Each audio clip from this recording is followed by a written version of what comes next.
भेड़े और भेड़िए, लेखक हरिशंकर परसाई। एक बार एक वन के पशुओं को ऐसा लगा कि वे सभ्यता के उस स्तर पर पहुंच गए हैं जहां उन्हें एक अच्छी शासन व्यवस्था अपनानी चाहिए, और एक मत से यह तय हो गया कि वन प्रदेश में प्रजातंत्र की स्थापना हो। पशु समाज में इस क्रांतिकारी परिवर्तन से हर्ष की लहर दौड़ गई। सुख, समृद्धि और सुरक्षा का स्वर्ण युग अब आ गया, और वह आया जिस वन प्रदेश में हमारी कहानी के चरण धरे हैं, उसमें भेड़ें बहुत थी, निहायत नेक, ईमानदार, कोमल, विनयी, दयालु, निर्दोष पशु जो घास तक को फूंक फूंक कर खाता है। भेड़ों ने सोचा कि अब हमारा भय दूर हो जाएगा। हम अपने प्रतिनिधियों से कानून बनवाएंगे कि कोई जीवधारी किसी को न सताए, न मारे, सब जिए और जीने दे। शांति, स्नेह, बंधुत्व और सहयोग पर समाज आधारित हो। इधर भेड़ियों ने सोचा कि हमारा संकट काल आया। भेड़ों की संख्या इतनी अधिक है कि पंचायत में उनका ही बहुमत होगा, और अगर उन्होंने कानून बना दिया कि कोई पशु किसी को न मारे, तो हम खाएंगे क्या हमें घास चरना सीखना होगा?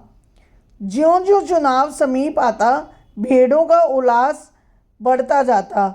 ज्यों-ज्यों चुनाव समीप आता, भेड़ियों का दिल बैठता जाता। एक दिन बूढ़े सियार ने भेड़िए से कहा, मालिक, आजकल आप बड़े उदास रहते हैं।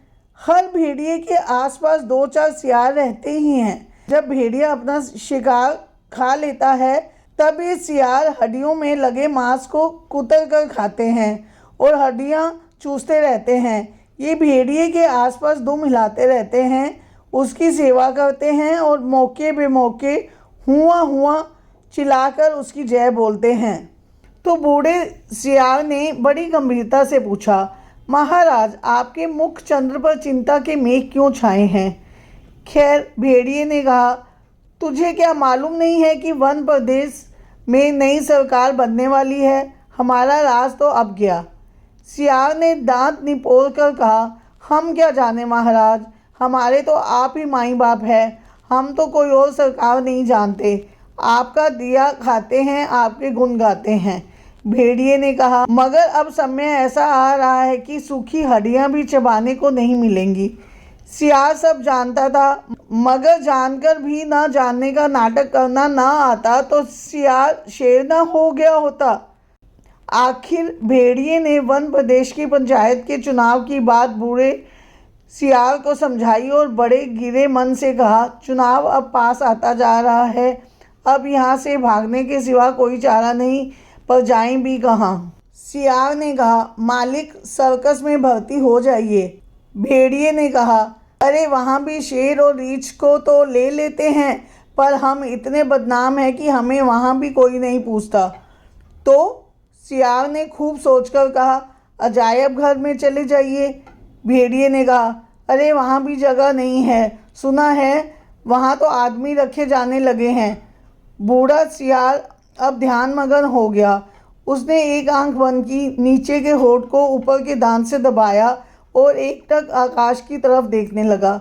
फिर बोला, बस सब समझ में आ गया मालिक, अगर पंचायत में आप भेड़िया जाति का बहुमत हो जाएं तो? भेड़िए ने चिढ़कर बोला, कहाँ की आसमानी बातें करता है? अरे हमारी जाति कुल 10% है और भेड़ें तथा अन्य छोटे पशु 90%। भला वे हमें काहे को चुनेंगे? अरे कहीं जिंदगी अपने को मौत के हाथ सौंप सकती है? मगर हाँ, ऐसा हो सकता तो क्या बात थी। बूढ़ा सियार बोला, आप खिन्न मत होइए सरकार, एक दिन का समय दीजिए, कल तक कोई योजना बन ही जाएगी। मगर एक बात है, आपको मेरे कहे अनुसार कार्य करना पड़ेगा। मुसीबत में फंसे भेड़िए ने आखिरकार सियार को अपना गुरु माना और आज्ञा पालन की शपथ ली। दूसरे दिन बूढ़ा सियार अपने 3 सियारों को लेकर आया। उनमें से उसने एक को पीले रंग के रंग दिया, दूसरे को नीले रंग में और तीसरे को हरे में। भेड़िए ने देखा और पूछा, अरे ये कौन है? बूढ़ा सियार बोला, ये भी सियार हैं सरकार, मगर रंगे सियार हैं। आपकी सेवा करेंगे, आपके चुनाव का प्रचार करेंगे।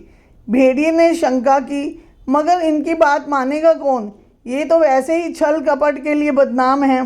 सियार ने भेड़िए का हाथ चूमकर कहा, बड़े भोले हैं आप सरकार। अरे मालिक, रंग रूप बदल देने से तो सुना है आदमी तक बदल जाते हैं, फिर ये तो सियार हैं। और तब बूढ़े सियार ने भेड़िए का भी रूप बदला, मस्तक पर तिलक लगाया, गले में कंठी पहनाई और मुंह में घास के तिनके खोस दिए। बोला, अब आप पूरे संत हो गए, अब भेड़ों की सभा में चलेंगे, मगर 3 बातों का ख्याल रखना।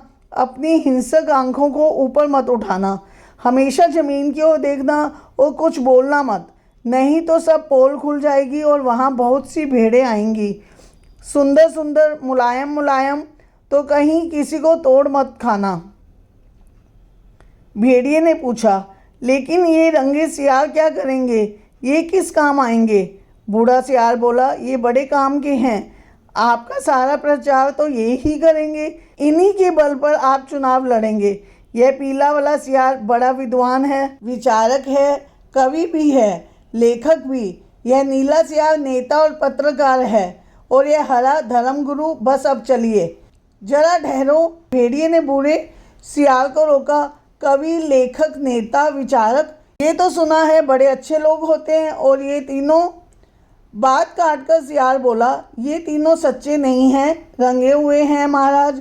अब चलिए, देर मत कीजिए। और वे चल दिए। आगे बूढ़ा सियार था, उसके पीछे रंगे सियारों के बीच भेड़िया चल रहा था। मस्तक पर तिलक, गले में कंठी, मुख में घास के तिनके, धीरे धीरे चल रहा था। अत्यंत गंभीरतापूर्वक सिर झुकाए विनय की मूर्ति। उधर एक स्थान पर सहस्त्रों भेड़ें इकट्ठी हो गई उस संत के दर्शन के लिए, जिसकी चर्चा बूढ़े सियार ने फैला रखी थी। चारों सियार भेड़िए की जय बोलते हुए भेड़ों के झुंड के पास गए। बूढ़े सियार ने एक बार जोर से संत भेड़िए की जय बोली। भेड़ों में पहले से ही यहाँ वहाँ बैठे सियारों ने भी जय ध्वनि की। भेड़ों ने देखा तो वे बोली, अरे भागो, ये तो भेड़िया है। तुरंत बूढ़े सियार ने उन्हें रोककर कहा, भाइयों और बहनों, अब भय मत करो, भेड़िया राजा संत हो गए हैं, उन्होंने हिंसा बिल्कुल छोड़ दी है, उनका हृदय परिवर्तन हो गया है।